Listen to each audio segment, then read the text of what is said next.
sometimes I wonder if there's ever a need for another crop besides corn. You can just raise continuous corn all the time, and you're supposed to get the best profitability, right? You know, it's kind of funny, back about 5 years ago when the ethanol boom was at its height, there were a lot of farmers in our region here that just said, you know, I don't really like raising soybeans anyway. I'm just gonna sell the soybean head. I'm gonna sell all my equipment that deals with soybeans. I'm raising nothing but corn from here on out.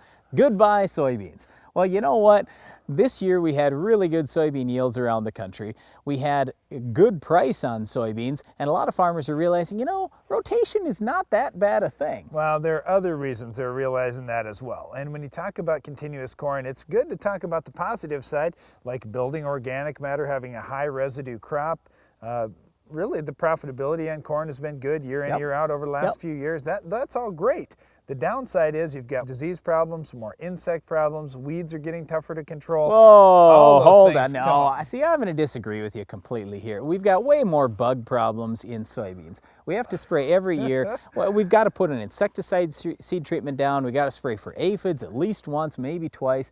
We got major bug problems. Plus we have grasshoppers. All right. Well, I'm glad that we disagree on this, Brian, because I'm looking at some of those insects that are a little tougher to control. Let's talk about corn rootworm, for example. When we've got rootworm BT corn, whether it's Yield Guard or Herculex, and we're having trouble controlling the rootworms. There are just so many of them that with any BT product, they have to take a bite out of that root in order to take that protein in to die.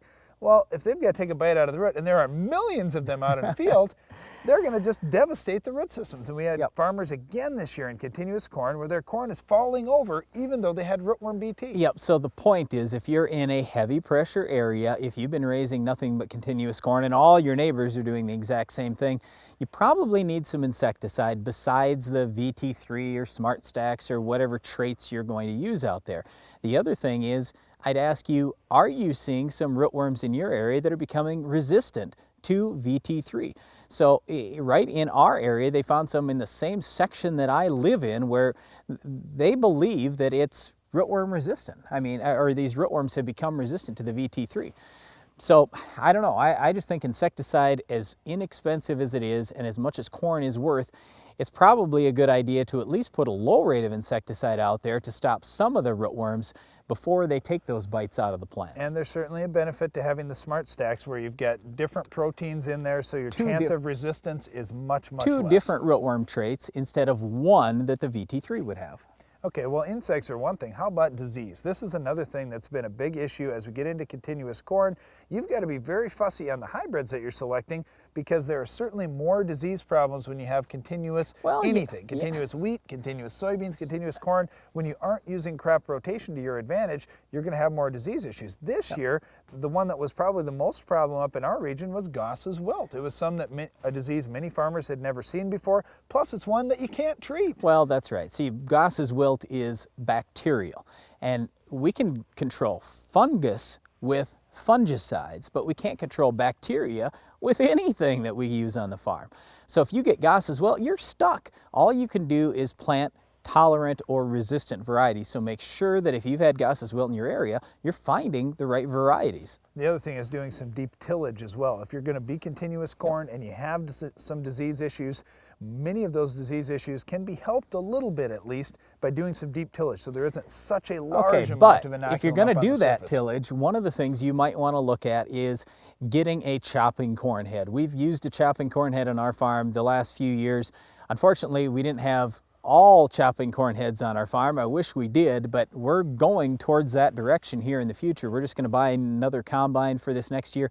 It will have a chopping corn head on, because even if we're strip tilling, it does seem to be an advantage having that chopping corn head. We don't have as much plugging. We end up with a nicer plant stand because we aren't hairpinning any of the residue anymore. We've got much smaller pieces. We're doing a better overall job. So again, whether you're doing the tillage or you're doing strip till or even no till, we prefer that chopping corn head. All right, let's talk about the weed control just a little bit. And I made a comment that the weeds are getting a little tougher to control. Oh, in corn, it's no big deal. The weed spectrum will change a little bit when you go continuous crops. Now let's take corn, for example. The weeds that are starting to get through are the grasses. Now you may say, wait a minute, we don't have Roundup resistant yeah, but it's grasses easy in to our solve. part of the world. Use a pre-emerge herbicide, and if you're having major problems with the pre, just use a higher rate. So most people are only using a half rate like we've been doing in our farm. Yeah, I mean, it's maybe not 100% anymore, so we'll probably just bump the rate a little bit. Well, here's the thing. Once you let some weeds go, especially some of those grasses like the tough foxtails, they're going to put lots of seeds on, Yeah. and you're going to have a problem for a number of years. So you can't just say, well, okay, this year I'll use a full rate again, and then it'll all be gone and I can go right back to a half rate. Right. I don't agree with that at all. I think we're going to be using full rates now for a considerable amount of time. Because we let seed go, we're going to have at least 7 years, in my opinion, of extra weeds to fight. Okay, we've spent a lot of time talking about continuous corn, and we still haven't gotten to the most important thing, and here it is.